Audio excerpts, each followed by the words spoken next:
size of this room. Before that, the whole hill would burn. Yeah. These are the fire breaks. This is something we learned by trial and error. Earlier we were doing it very narrow and the fire would still jump. Now we make it fairly broad. Basically what needs to be cut is the lemongrass. Because lemongrass really burns high and tall and allows the fire to spread. So with these fire breaks, even if there's a fire which catches, it won't spread all over the hill. It will be restricted to that area between the fire lines. Yeah. This is a park that we run free of cost for children and adults, of course.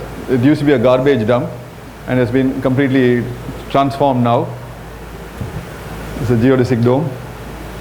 We made check dams on the streams. Actually now with the increase in green cover, streams have begun to flow. Earlier before this green cover was there, we would have flash floods. There's a rain and there'll be a thick brown thing running off in a few hours. But now the water soaks in and nearly for 1 month after the monsoon, there's no flow of streams. After a month it starts trickling and then well after the rains it still keeps flowing. So the forest is coming back, it's acting like a sponge, it's allowing for water bodies to be recharged. Yeah. So this is unusual sights in Tiruvannamalai.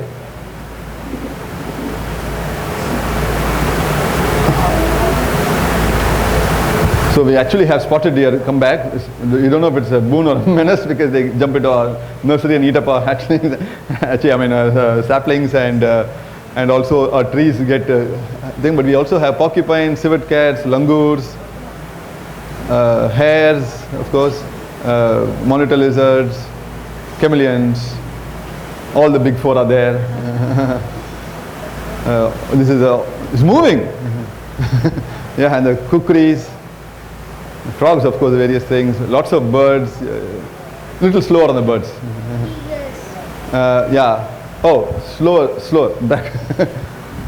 So little blue kingfishers, hoopers, sunbirds.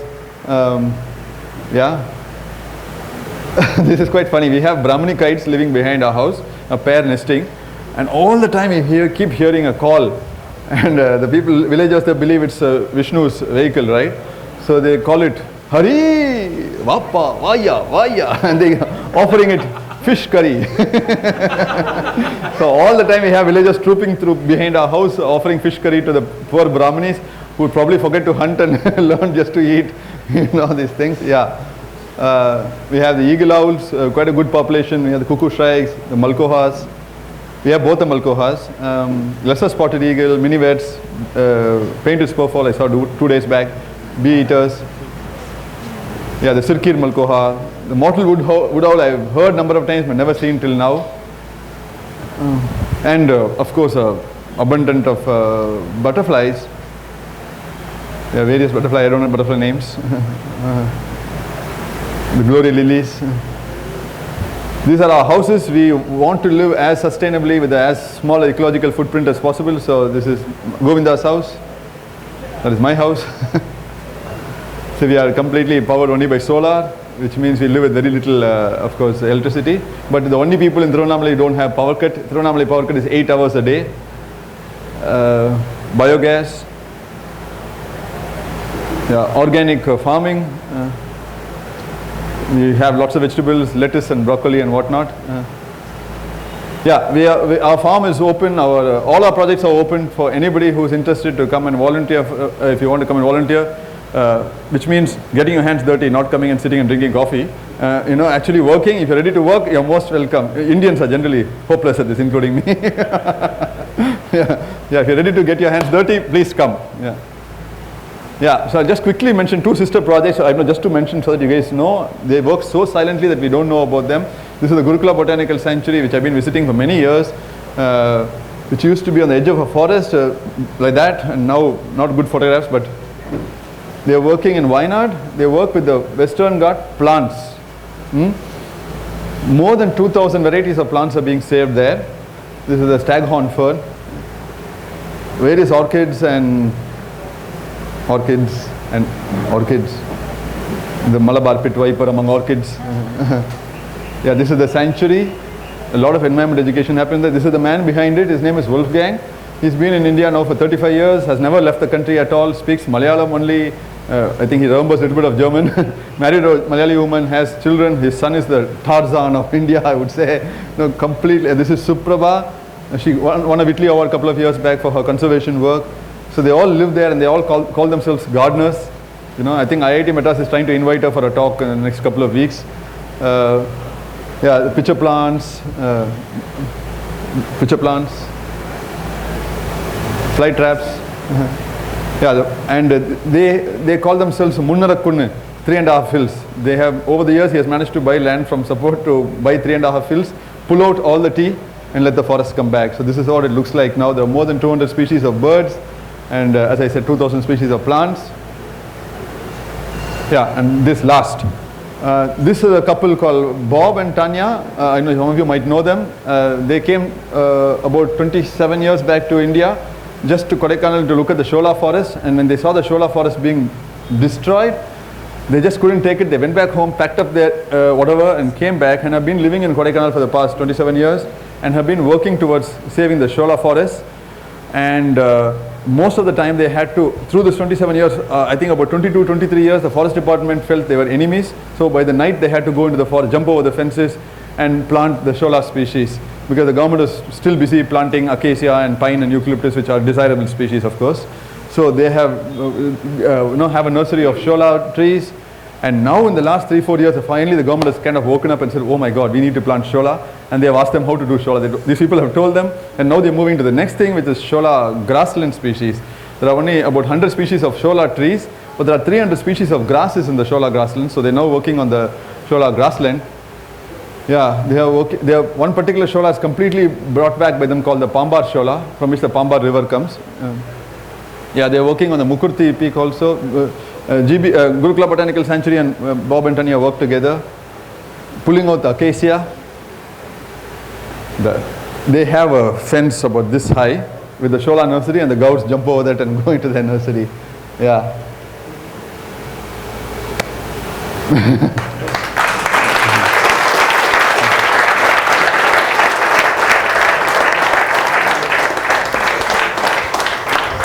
Anybody who has any questions can ask Arun.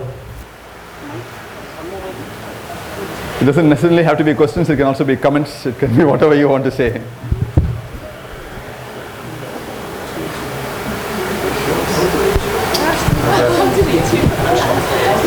Yeah? Contact details. Yeah. Yeah, there's a question over here. Yeah. I just wanted to ask the same thing. If I want to get my hands dirty, what do I? Yeah. Yeah. Of course, now May, June, our activity will slow down a bit because summer there's not much. Unless you guys, when you go to the forest, if you see trees in fruit, as you guys are doing, no, we'll be happy to have the seeds. I could circulate them. I don't know if you know the names of trees and stuff. Maybe with some pictures I could send to you guys, because we collect, as I told you, we collect trees, seeds from trees from the forest. You know. So maybe some of the trees that we collect, if you are in the forest, you could help just by doing your own treks also, like, you know. Yeah. So now is only seed collection time, but from the first rains we would start pitting, we would start planting, and of course farm work will also start. Yes, please. Come on. I don't, he has. They want to know how they can release the turtles. Ask.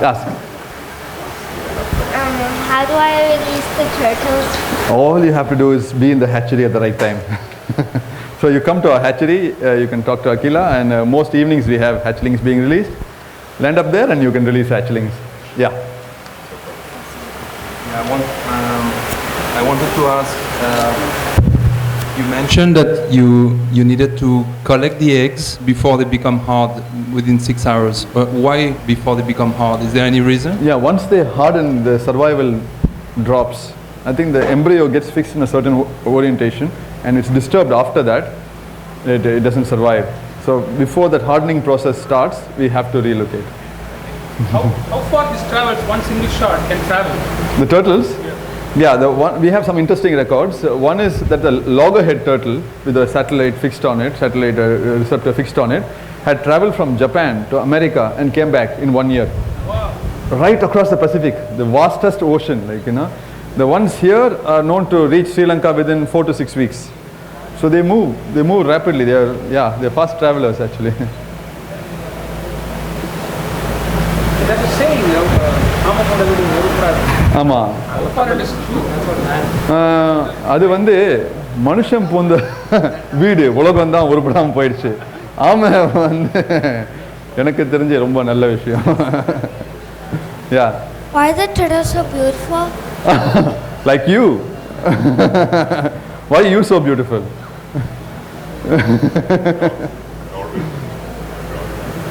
I'm glad you find the turtles beautiful. Yeah. Yeah. Cultivate the organic plants, like you will be escaping people approaching.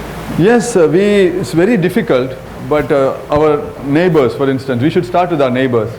So I took them on a trip a month or so ago to another group called Center for Indian Knowledge Systems. They are in Madurandagam, and they are trying to revive the organic native varieties of rice. So they have 127 varieties of native rice which they have managed to gather from the earlier times, and they have plots where they where they keep them so you can go see, and they give the seeds also. I took my neighborhood farmers and said they were thrilled to see rice which they had heard of their grandfathers growing, like, you know, of course Ziraga Samba, Gudraval Samba, something called Pachai Perumal, you know, all kinds of names, like, you know, and a rice variety which grew to this size. You know, this year we did something called Madu Murangi, which is 6 feet tall rice, like, and then we have rice which is black. The rice itself is actually black. And we have rice for diabetes, we have rice for this. India had recorded about 30,000 varieties of rice, and through the Green Revolution we managed to bring it to like that, like, you know, yeah, now we talk about IR and CO and whatever, and all developed in the lab, and the traditional varieties have gone, like, and in actual, if you see a flood or a storm or a whatever, what finally survives is the traditional varieties. Like what happened in Auroville, I was talking to the Auroville guys yesterday, all the trees which fell, I mean, by and large, most of the trees which fell were all exotic. No, all the acacias and the eucalyptus and whatever, what survived are the tropical dry evergreen species, which is what is meant to be there. So, you know, it's really interesting. Sorry, there's a question from the back. A few hours back, we had a talk on crocodiles, Right. and that gentleman mentioned that the sex of the crocodile could be determined by the temperature at which the hatchlings or the eggs were laid or something like that. I'm not sure about turtles, but I also believe the sex of the hatchling can be determined by the temperature or how close the eggs have been laid to the sea or something like that. Can you shed some light on that? It's not how close they are laid to the sea. Turtles tend to lay several meters from the high tide line. It's the depth of the egg in the nest which makes a difference. And of course, beach to beach, latitude to latitude, conditions on the beach, like the forest, presence of forests, or like in Orissa, the turtles actually go into the forest to lay eggs. They go 150, 200 meters, and if they are shaded, obviously the temperature will be lesser, and therefore there's a likelihood of males, like, you know. But yeah, so it's basically to do with the latitude, it's to do with the local conditions, and it also has to do with the rainfall during the time of the eggs are in the sand. So if there's a summer rain and it cools down the temperature in the first 20 days, it could alter the sex ratio. So these are the factors, yeah. Year on year, have you seen the number of turtles nesting on the Chennai coast and Orissa coast increasing? Because you might have some records, right? And the reason I'm asking is, this year I read a report that, as probably you were just mentioning, the number of turtles nesting are pretty low. Yeah. So any particular reasons for that as well? Yeah, see, the fact is that after 500 years of massacre and of this blue revolution, the turtles are still around is a miracle. But every time you actually get a nest, you say, wow, they're still around. Like, it really is that way, because we see so many dead turtles that it's surprising that they're not gone locally extinct. The year that I joined, 1997, we found just 17 nests. You know, we cover the beaches